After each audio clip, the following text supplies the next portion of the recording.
একসময় বন্যা জিনিসটা মানুষ খুব কম যারা আছেন। 1981-তে একবার বন্যা হয়েছে, ঠিক না?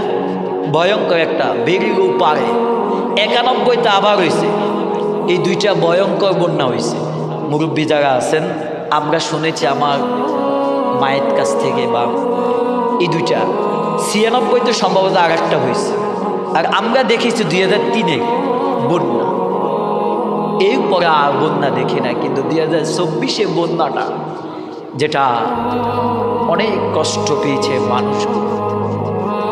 আমরা তখন দোয়া করেছি, আল্লাহ দ্বিতীয়বার যেহেতু আর না পাই, কিন্তু দ্বিতীয়বার আল্লাহ দিতেছে, এটা আমাদের কেন, আমাদের হাতের কামাই।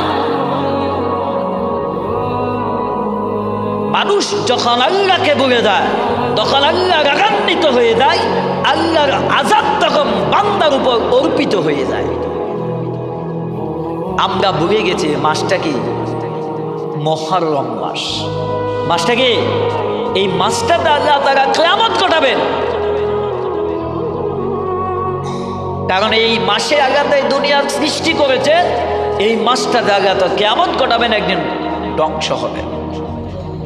ইদাস সামাউ ফাতারাত ওয়া ইদাল কাওয়াকিবু তাসারাত ওয়া ইদাল বিহারু ফুজ্জিরাত ওয়া ইদাল কুবুরু বুসিরাত।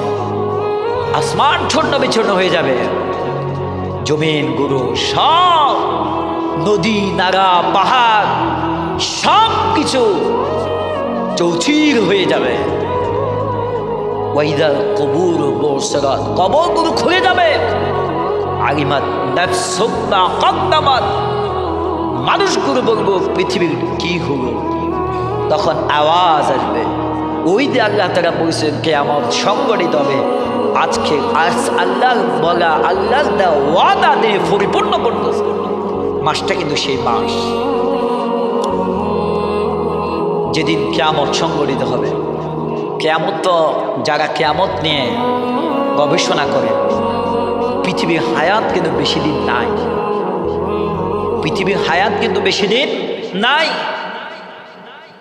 অনেকেই তো বলতেছেন যে ইমাম মাহদী আলাইহিস সালাম পৃথিবীতে আগমন করে পেরেছেন, 40 বছর পদার্পণ করে আত্মপ্রকাশ ঘটবে, মুসলিম বিশ্ব যুদ্ধে সেটা বিশাল কথা। প্রিয় ভাইয়েরা, আসলে আমাদের পরিবর্তন নাই, কারণ আমাদের ভিতরে ঈমান দিক মজবুত নাই। আমি আজকে সূরা ইউসুফ থেকে তেলাওয়াত করেছি।